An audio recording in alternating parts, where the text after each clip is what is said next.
పాడుతా తీయగా చల్లగా. స్వాగతం స్వామి. రచన సిరివెన్నెల, సంగీతం శివశంకర్, గానం బాలసుబ్రహ్మణ్యం. ప్రియమైన నీకు మనసున ఉన్నది చెప్పాలనున్నది అన్న పాట. శుభం. All the best. మనసున ఉన్నది చెప్పేది కాదని మాటున దాచేదలా, మనదనుకున్నది చేజారిందని నమ్మకపోతే ఎలా, మరి మరి తలచి ఊహలలోనే దాచి చాటుగా చూసేదెలా, తగదని తెలిసి తలపే ఆపలేని తప్పును చేసేదెలా, ఇకనైనా చెరగాలి నల్లని నీడలా, నన్ను వెంటాడే కలా, మనసున ఉన్నది చెప్పేది కాదని మాటున దాచేదలా.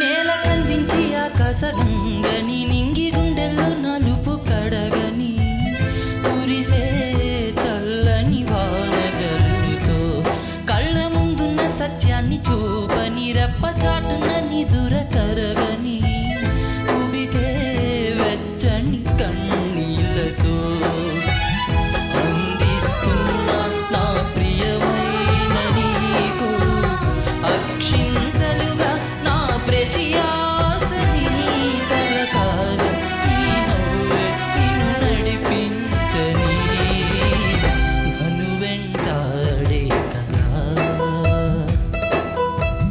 మనసున ఉన్నది చెప్పేది కాదని మాటున దాచేదెలా,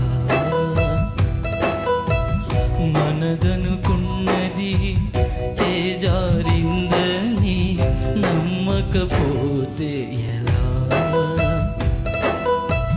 మరి మరి తలచి ఊహలలోనే దాచి చాటుగా చూసేదెలా, తగదని తెలిసి తలపే ఆపలేని తప్పును చేసేదెలా, ఇకనైనా చెరగాలి నల్లని నీడగా, నన్ను వెంటాడే కలా.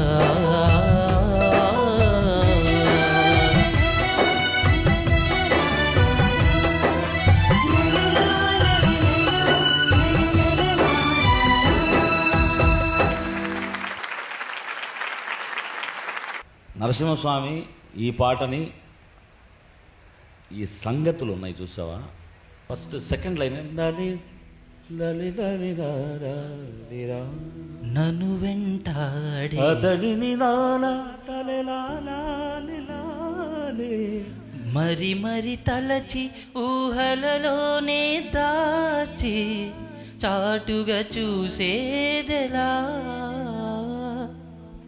అంటే వితౌట్ రిథమ్ను వితౌట్ జనాలు బాగా పాడతావా నువ్వు? ఏంటిది ఎంతో న్యాయం. అందరి ముందు ఏమో అని ఎక్కడికి వెళ్ళావు, నన్ను చూసి కరెక్ట్గా పాడావు, మరి ఎట్లాగా? ఇప్పుడు ఇద్దరం కలిసే మాట్లాడతాం మీతో. మళ్ళీ పాడా సంగతి ఒకసారి. ఇప్పుడు పాడింది పాడు. మరి మరి తలచి ఊహలలోనే దాచి చాటుగా చూసేదెలా, ఎందుకు సస్టైన్ వదిలేస్తున్నావు? ఎందుకు వచ్చేసరికి ఊపిరి అయిపోయి ట్రెమలో రాకూడదు. చాటుగా చూసేదెలా అంతే కదా అని ఊపిరిపోతుంది అనమాట. అది ఎండుకు వచ్చేసరికి ట్రెమలో లేకుండా చూసుకొని నేను అదే నోట్ చేస్తాను. మిగతా సంగతులన్నీ కూడా పాడా. 2 ప్లేసుల్లో మాత్రం కొంచెం ఓపిక లేకపోయింది. లాస్ట్లో పాడుతున్న తగదని తెలిసి తలపే పాపలేని తప్పును చేసేదెలా, చిన్న స్లిప్ అయింది. మిగతా పాడినంత వరకు బాగానే ఉన్నది, దట్స్ ఏం ప్రాబ్లం లేదు. కానీ వాడు అన్నది ఏంటంటే, వాడు తమాషాగా చెప్పాడు, నేను నీకు సీరియస్గా చెప్తా. సంగతులు ఏవి మనకు పలుకుతున్నాయని మనకు అనిపిస్తుంది, కానీ కొన్ని డీటెయిల్డ్గా వినిపించవు బయటికి. మన మనసులో కరెక్ట్గా అంటున్నాం అని అనిపిస్తుంది. అది డీటెయిల్డ్గా వినిపిస్తుందా లేదా అని నీకు నువ్వే ప్రశ్న వేసుకుంటే సరిపోతుంది. బట్ శృతి శుద్ధంగా పాడావు, తాళంలో పాడావు, దాంట్లో ఏ విధమైనది లేదు.